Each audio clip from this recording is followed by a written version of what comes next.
When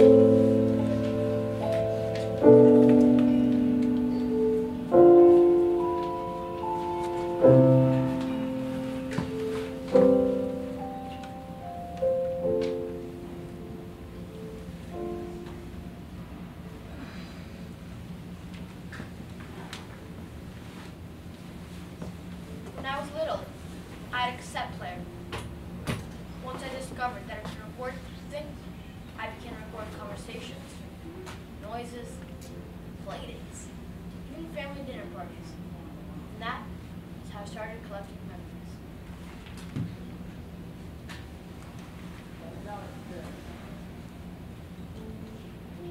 When I was little, I was a nerd. When I was little, I was never excited about things. When I was little, I was a tomboy. I pretended I was a werewolf and chased my friends. When I was little, I was completely obsessed with cars. When I was little, I loved arts and crafts. When I was little, I was inseparable from my sister. When I was little, I had a blanket, now it's the size of a tissue.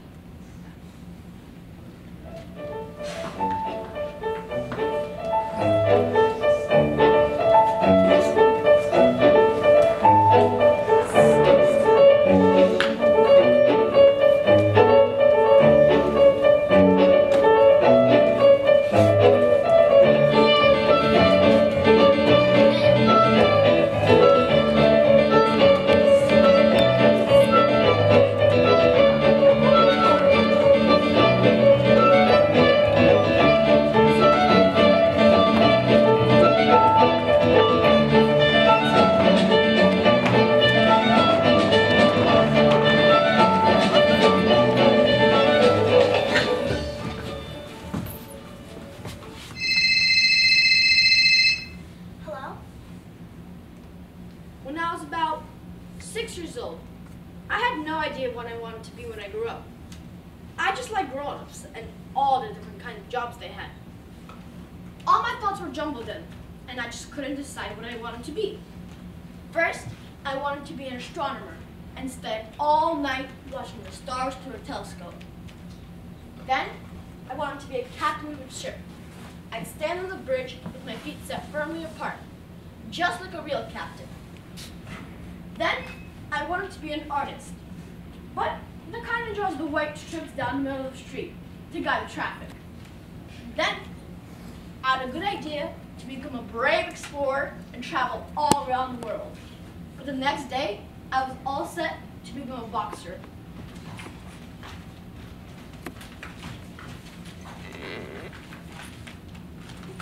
Mom!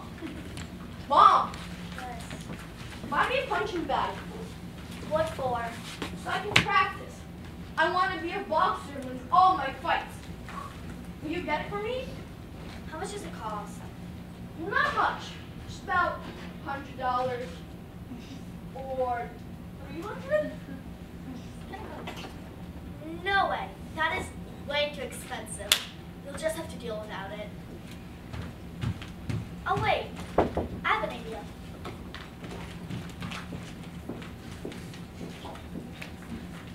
Here, this is the teddy bear Aunt Millie gave me for her second birthday. See how tightly stuffed it is? It'll make a fine punching bag. I won't have to buy one. It was a great idea. I propped the teddy bear in the corner of the couch, so it'd be more convenient to develop my punch. He was chocolate brown, and the paint has come off his nose. I really don't remember how I got him, but that didn't matter, because he was looking at me happily out of his different colored eyes. His big front paws were even raised, as if he said that he gave up before we even started.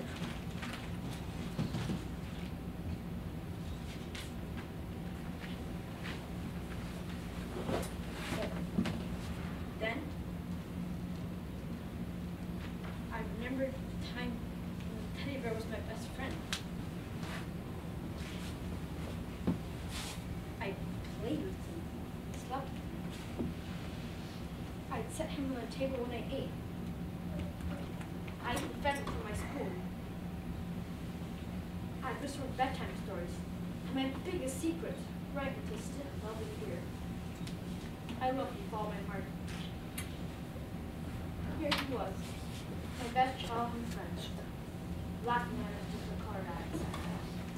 Here I was, getting ready to develop my punch, knocking him down.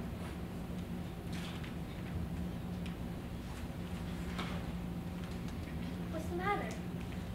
Nothing. Nothing's the matter, Mom. I changed my mind.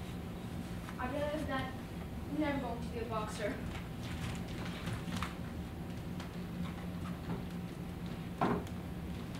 I remember a feeling. It's fresh in my memory, even though time has passed.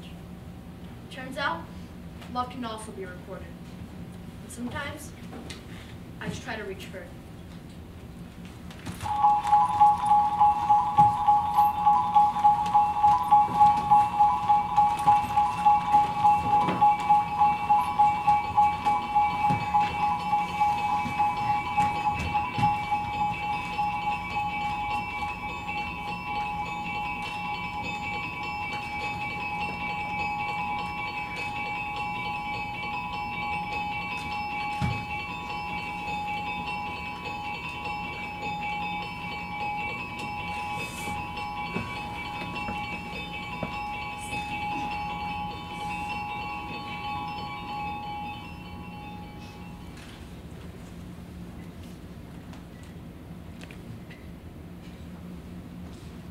Hi.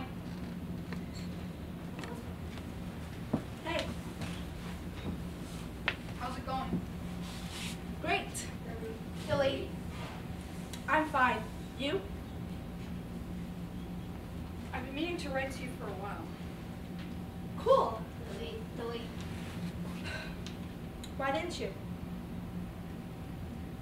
Couldn't find the right time. Smiley face. What you up to? And you? I asked you first. I asked you second. Means I answer second.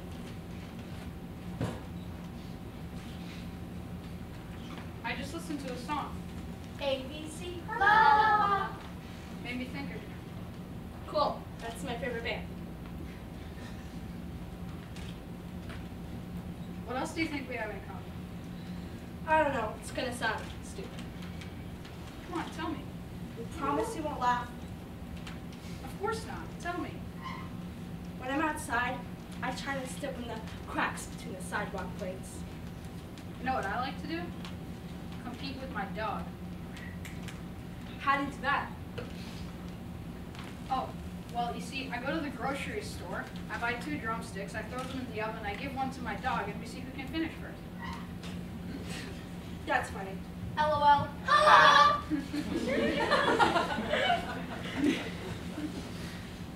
What are you thinking about right now? About how much I would like to see you. What? I'd love to see you. I don't understand. How can I explain?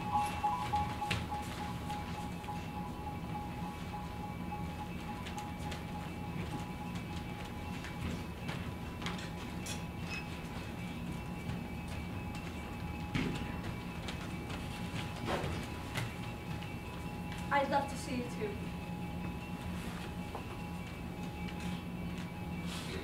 Memories are one of the most important things in our lives. Memories are passed down generation to generation. That's how it used to be anyways. Our memories don't belong to us anymore. Store them in a digital cloud, hoping it will remember things for us. But what if this invisible cloud runs out of space? What will we remember? Go, Mom. Yes, because I'll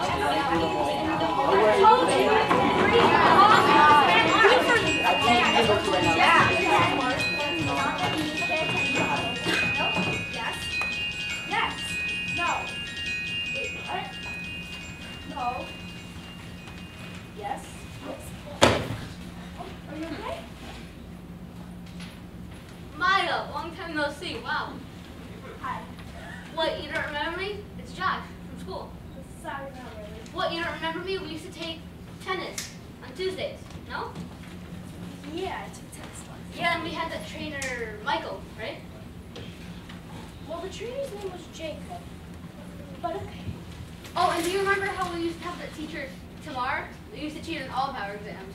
I'm sorry, I had pretty good grades in math and I never cheated on any exams. No, she was the teacher of literature. Okay. And you have to remember how you gave me a card set on my 10th birthday last year. Sorry. Do you remember how you mocked me from the back seats of the bus on the way to a school trip? I'm sorry. I do not sit on the back seats of the bus and I've never mocked anybody before. Yes, you did. Excuse me, how may I help you? What do you want from me? Really? Okay. Wow. What, you lost your memory or something? Oh, wait, are you Josh from Ocean Avenue? Yes. Oh, sir, Josh Cohen? No, I'm Josh. You know what? I must have mixed up somebody. Pardon, sir.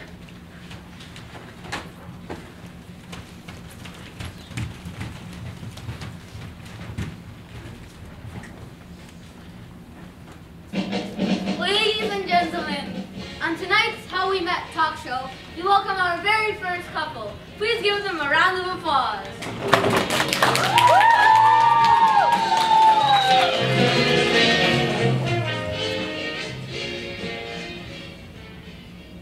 How we met?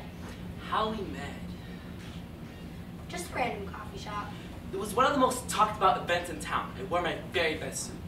He wore some ripped jeans and a bumpy old t-shirt. She was the perfect girl for me. A Russian Jewish girl, just like my mom wanted. I didn't know his name until the second date. We had such a great connection the first meeting. On the third date, he asked me a very strange question. What we're going to name our children. What we're going to name our children on the third date. And we started to plan our life till old age and decided to name our children Sarah and Michael and live on the seafront in France. And he bought me this amazingly cute little brush. And I bought her some weird teddy bear from the gas station. That is such nice style. She at one point painted her hair this bright red color. What would that mean, choices? It was red, but we don't always remember the most important moments of our lives. But we will always remember how we met.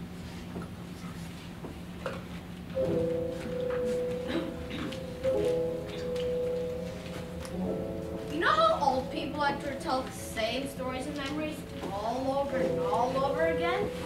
My grandma always does. Trust me, the faces of our relatives are priceless. One on Passover, Grandma starts once again with Grandpa on who's the one to settle the deal for the apartment when they just immigrated to the U.S. It's not for my Yiddish, she used to say. We wouldn't even have an apartment. It's similar to how she tells me. If I don't read books, I'll end up sweeping the streets. I remember her as a very stern woman, doing just about everything. About everything. Давай, мы на телевизоре садись.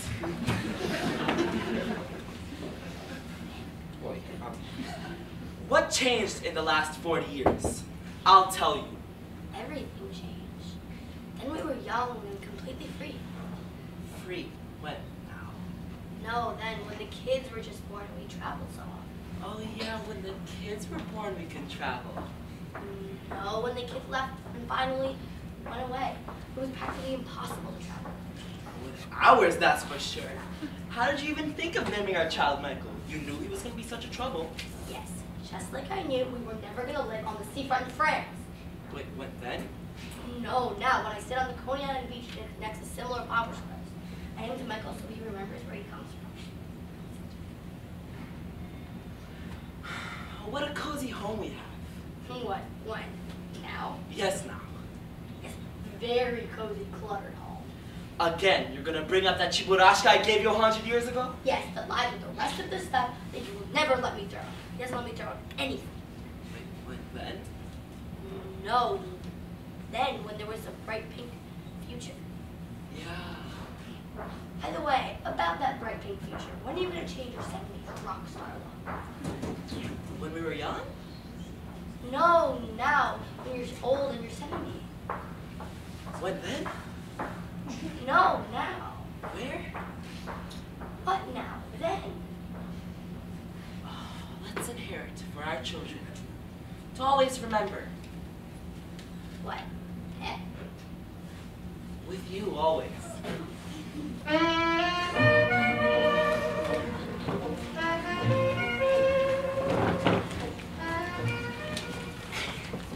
Memories have a tendency to fade out with time. I was always told that in our family, we pass on the stories. This is the nature of our people, I was told. My grandma always says that if you don't remember where you came from, you don't know who you really are. So I heard that desire of hers to always remember. I really want to grow up, but sometimes I wonder, when I'll grow up, will I remember what's really important? Will I want to relive some of those moments? Will I want to go back and become a kid again?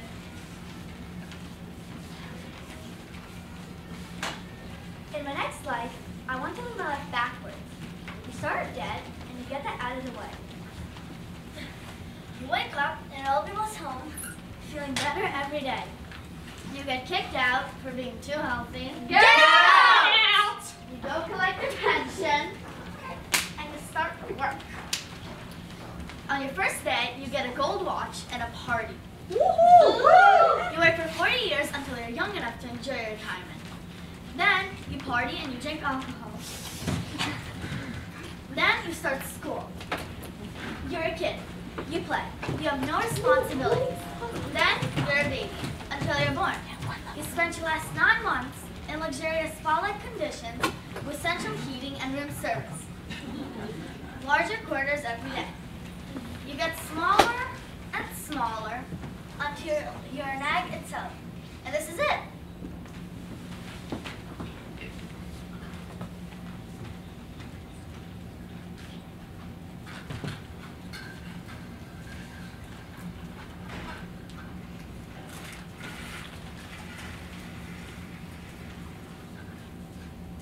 Each person in this world has his own baggage.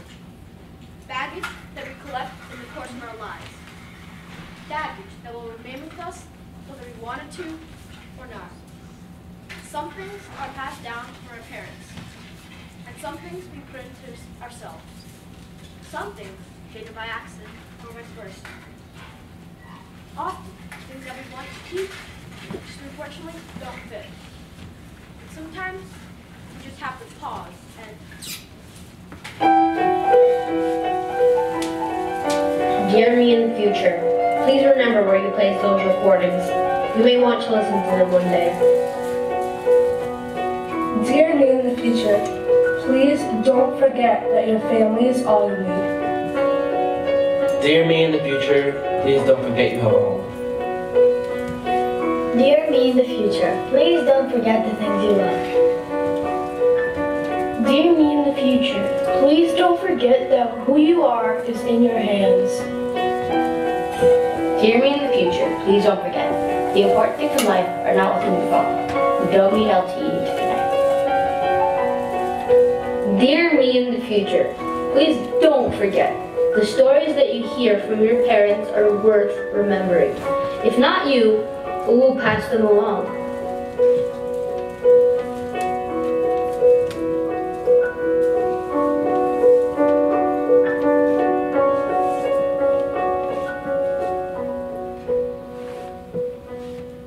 Окликнет эхо давним прозвищем, и ляжет снег покровом прячущим, когда я снова стану маленьким и мир большим и праздничным, когда я снова стану облаком, когда я снова стану зябликом, когда я снова стану маленьким, меня снесут с крылечка сонного, я проснусь от скрипа санного, когда я снова стану маленьким, и мир чудес откроется.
Wow, here we go. One more round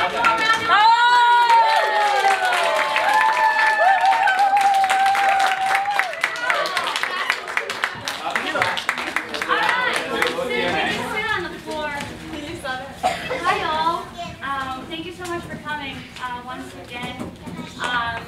Huge thank you to Jason New Manhattan, Audrey, David, and Jane Tove for the partnership, for your open arms in any room bookings and endless hours of rehearsals with these brilliant people sitting over here. Thank you, dear parents, for, I always say this, but I think it's so valid, for trusting us, meaning us, National Yiddish Theater Folksbiene, us, Lost and Found Project, specifically Sergey and I, to work with those, I wouldn't say kids at this point, weeks and weeks in a row. Just to mention again, Genesis Philanthropy Group, who've been supporting FolksbieneRU, which is the Russian division of National Yiddish Theater Folksbiene. Endlessly thankful for their ongoing support from year to year, and for us being able to do this process and then bring it to our audiences and share it with you. I'd love to open up, first of all, I want to personally, Sergey and I both thank these young, brilliant people. So what you've seen now in a couple of words, what you've seen now, you can tell me better, right? That's how it's supposed to be. It's always very sad for a director to let go of the show, but this is also a very powerful moment where the audience gets to judge and say what they feel and how they felt, and we would love to kind of open it up for Q&A. What you've seen now is a result, a culmination of 12 weeks of exploration, digging. I wouldn't call it rehearsals, right? And I love seeing some faces, some people of our graduates from last year. One, you even heard today. Oh, two, we got Stephanie Register, who is a young composer, who's one of her songs you've heard today here that was part of the show. And she was with us last year. Now she's too old for this. So this is what you've seen. Some of it is based on true stories. Some of it Sergey and I wrote. Some of it, I'm sure you've seen Dragunsky, Ziniuskina Raskazik here. I'm sure you've heard Galich here and others. But we would love to hear your questions, responses, whatever it is, to any of the actors or to us. Yes. Me? Hi, Brian. Brian. Also our graduate from last year. Yeah. Who actually did 3 Teen Drama Labs with us. 2 with JCH, Bensonhurst, whose group is here today. They just started last week. Their show is going to be in March. And you've also done the Upper West Side one with us. Give us your question. So before I ask this question, I just want to say, all you did amazing. Great job, great work. Yes. Proud of you all. So my question actually goes to all of you on stage. So the question is, what does it mean to be Jewish? I want all of you to answer. Just to you guys, like, what does it mean to be Jewish? I was asked this question once in my life too. Do I have to go first? Just do like a couple of words. It's like it makes me feel happy because like I'm like accepted into like a culture, and it's like really good because like first of all we have holidays and stuff, and we have like good food, so you know yeah, and like basically nobody can make it better than like your mom, so just be happy that you're Jewish, so because you have all this.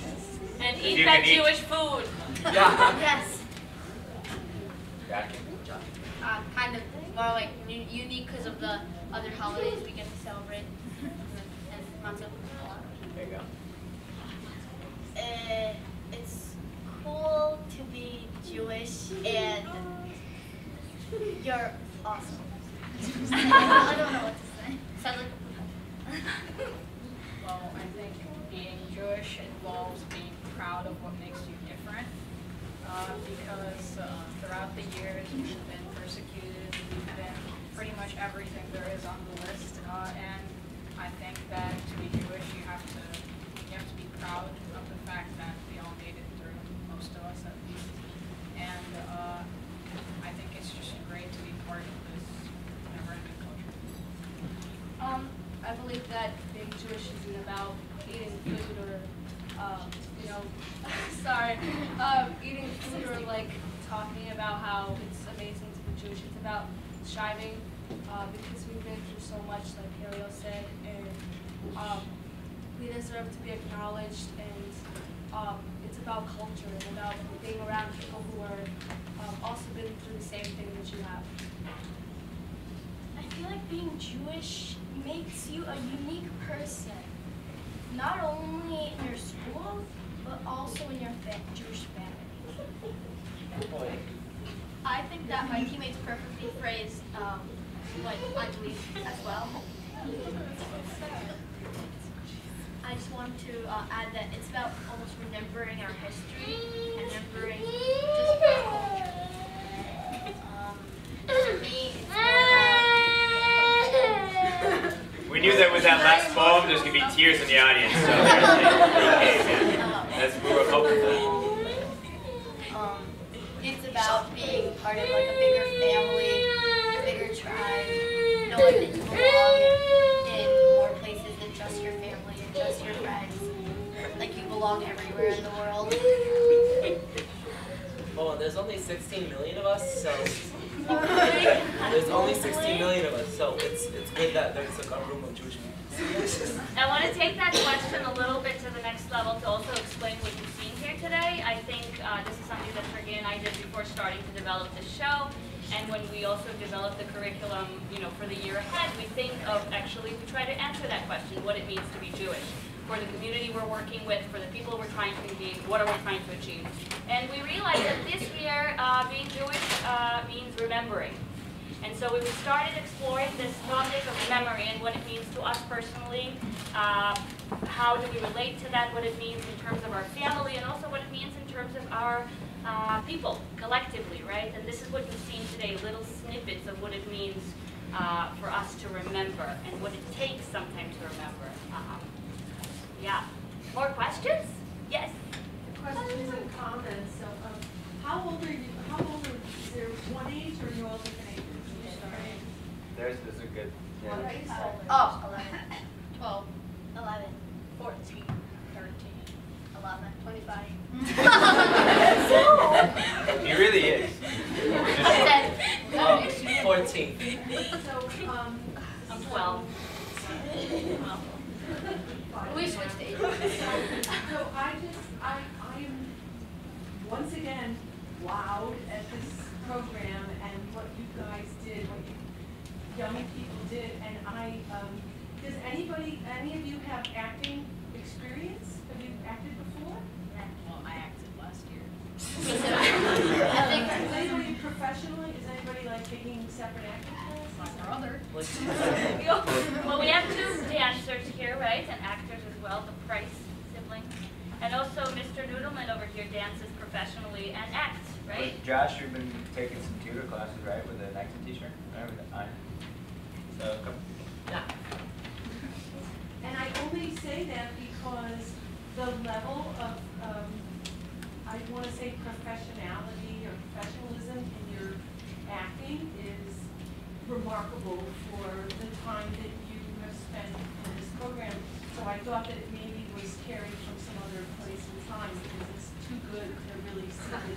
Unless you guys are just the best directors on the planet. You know, They you are. know what it is? Best director. No, because I can't believe the performances that are elicited from this short term. It's a short term project. It's also theater dust a little bit. You know, it's something that we always forget about. I think Brian was teaching us about that. You always have to leave room a little bit for theater magic, because if you were here at 10 in the morning today, you'd have seen a different show. Terrible. Not to say that it was bad, it was just a different show. So the thing is, you know, when in doubt, you have to also remember that theater is a safe place. Theater is a place that cures. We had people that had been sneezing and had stomach flus and this and that, but they all showed up today. And they're like, you know what? At the end of the day, it's performance day, and we need to be on, you know. And so The flashlights are distracting. These tape things are distracting. The cell phones. Try to get any of these kids to turn off their cell phones. Never. Which is the whole thing about the memory that we're talking about. Why we had that scene with the cell phones. This is like a continuation of their hand. So the point is that when the show actually happened, they remembered all those things that we talked about. No playing with the flashlights. No playing with this because we're now on stage. We got people watching us, and everyone did it. It was amazing. Thank you, guys. Over there. I want to know what your favorite part of the process was. If anybody wants to answer, what was your favorite? Eating both. It's the only thing you did.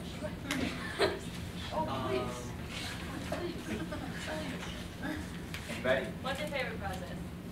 I like the scene that I did because I gotta be a Russian grandpa and just show everybody like it's so stereotypical, but it's also true. And we were yelling like an hour ago or something. Like me and Maya, we were yelling at who did like the best shot in the kartoshka and stuff like that. Oh yeah, that was fun. And like, do you want food and everything? It was great. Yes. So the group from JCH of Bensonhurst really wants to thank you guys. Your show was just absolutely brilliant.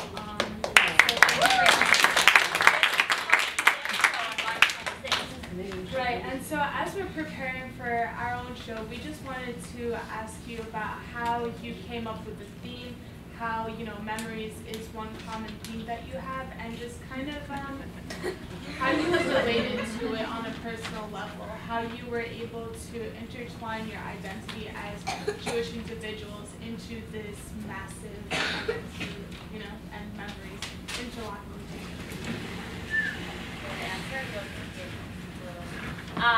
So yeah, the idea of memory was Sergey and I that kind of plugged it in. We always pick a subject that is wide enough to allow the teens themselves to fill it up.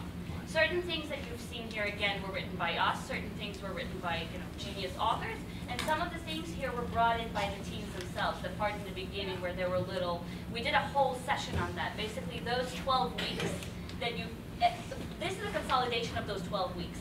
Every session we did a session about when they each brought an object from their childhood, and we spoke about what it means to us, and we spoke about memories and what happened to our family throughout the years, right? And maybe we don't remember the fact that our parents immigrated to the U.S., but what does it mean to us that this memory exists in our family? And to answer the previous question and to let them open it up for the teens to respond. One of my favorite parts of this whole process is when we come prepared with a certain idea of what we're going to do, and they say, nah, it's not going to work, we should do this instead.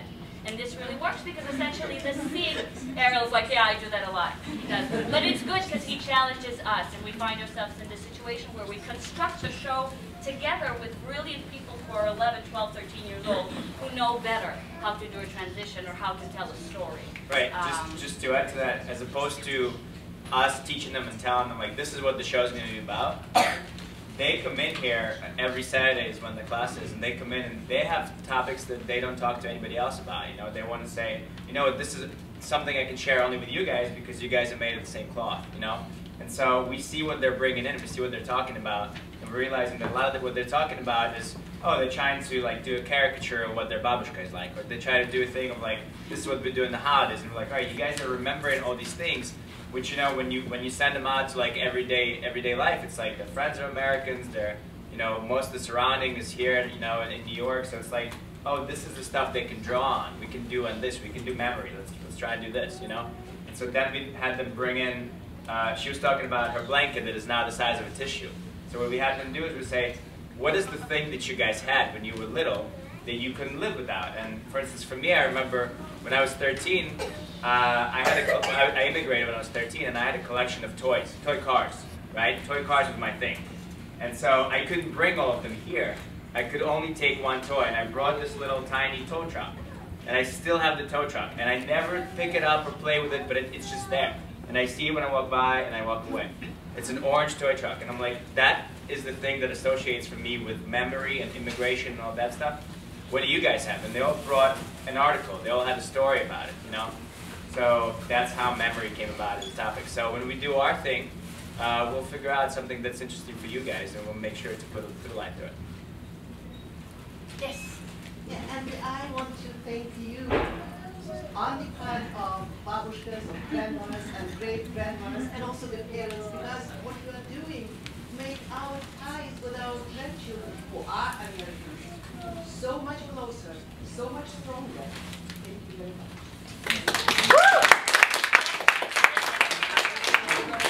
I've got a question for you guys. There's a lot of things that you said on the stage today that were wise beyond your years. And I think some of them you've contributed, some of them got written for you, or you discovered them. I'm wondering if there is a piece of wisdom that you recited today that in the process of reciting it, talking about it, learning it, struck you as something you're going to carry away from this performance into your life. There's something I've carried for a while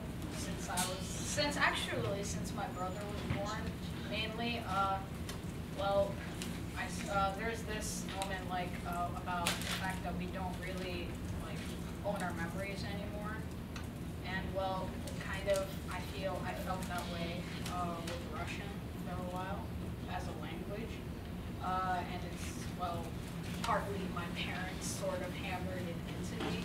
The fact that I have to keep speaking it to remember it into the language, and to be able to switch between languages, which is some people see this as crazy, how do you do that? But then if you just keep both languages alive for yourself and use every day, you can sort of switch between one or the other. You can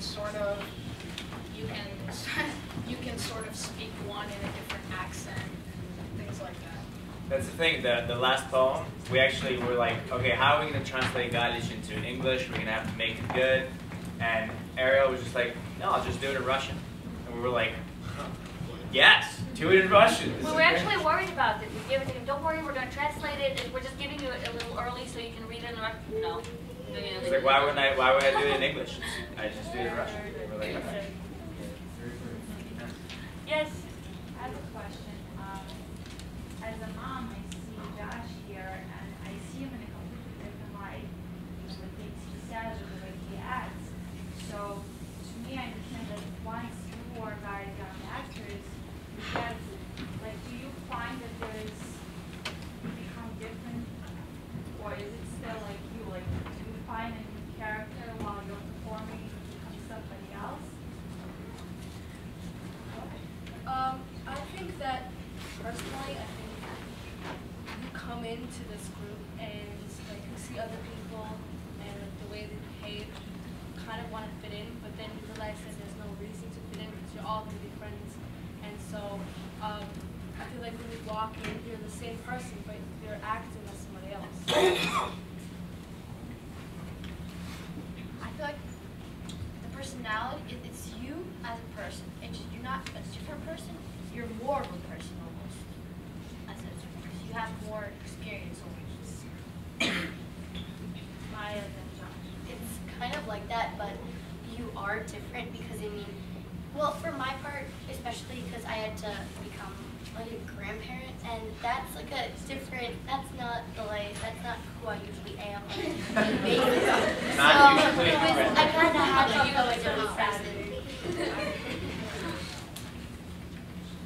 I kind of feel like it's nice because on the first day, not even a quarter of the time we were really shy. On the second class, we were treating each other like brothers and sisters. We barely even argued. It just feels like it feels like it kind of gives you well, actually, yeah, we did. But That's how we learned today. You get nervous and it's kind of like you feel like. Yeah, it doesn't matter what's really happening outside of the 2 hours you're here, or 3 hours. When you come in here, you're a totally different person, kind of. And, you have all these friends who, you can see the same way as you. Audrey, did any of what you worked on in class go home with you that day and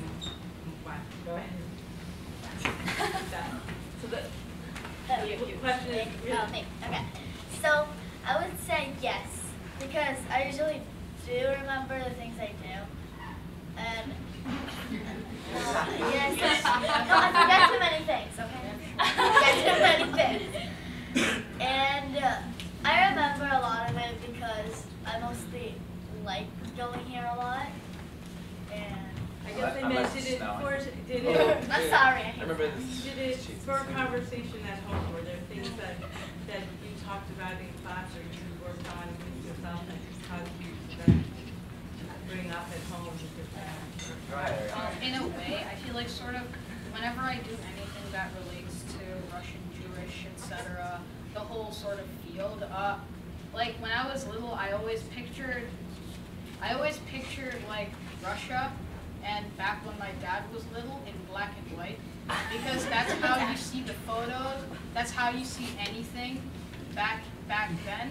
And so like for me, whenever I do something that relates to this, whenever I see photos, whenever I read like Russian, usually they're read to me, but like Russian stories or poems, or I'd like do personal projects about it, it's sort of slowly filling in the colors. And like now I feel I can see like a real live picture, like from something of my own memory, of something that actually like was a long time ago and I used to only see in black and white.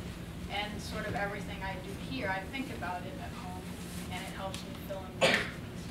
Also, when Ariel was learning the last poem, he was like, "Oh, you know, it's about this guy. My dad told me about him. He had a friend, and the friend died, and so he wrote a poem." And I'm like, I gotta go back and read about this. I can't have know more than me. So you know, definitely they go home, they do their research. You know, we had Emily do Woody Allen. We're like, okay, just look him up, show him. We're like, show her some films, okay, like something easy, something she could like. We put the music on, you know. So now she's got the Woody Allen guy that's stuck in her head. She's got the Goddard, so on and so forth. Let's do 2 more questions. Yes? Yes. Let's do Brian and Stephanie. I really like the last scene with when each of you took out the what's it called, the tape from the back. Pionka. I still call it Pionka in rehearsals. Yeah, I I just want to know what was that scene about. Detective Pionka. Before we actually jump into answering that question, I want to thank Katya, who is actually Emily's mom, who came up with that idea and got this from some vintage shop, and it turned out to be really cool, right? Now back to the question. I just want to know, what was that scene about? What was the purpose of taking out the tape from the backside and standing on the You answer. They got it. Kind of like holding on to memories and kind of examining them. And when you watch like a movie and they're usually on this tape, like as you go through it, and you kind of look through this tape as looking through your memories and understanding what's happened to you in the past, learning from it to see what might Just happen. go on the time, guys. Yeah, just go on. Well, as in the beginning, when I just woke up, I said that I began collecting memories.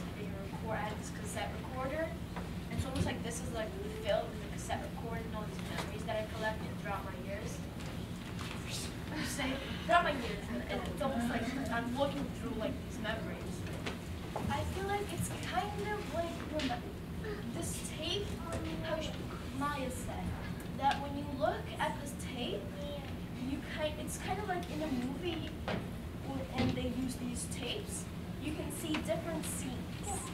So think of these scenes as memories in your life that you kind of forgot. So you're pulling out this random thing, and you're examining and seeing that and you're trying to remember what it is. You have no idea what this thing is, and then suddenly you remember. That's great.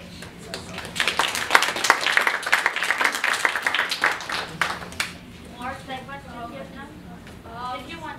I feel like this tape represents things that are lost in our lives, and we look back at it and we remember, oh wow, I don't remember doing that, and then you look at it and you're like, that was an amazing moment because you remember. And as Jewish people, like we have like textbooks now, but then we used to have photos and like black and white, and then when you look back at it, you remember where like your mom or your dad or your grandpa remember how much like fun it was or how much struggle there was. Yeah. I don't know if you guys know this already, but the theme is memories. So,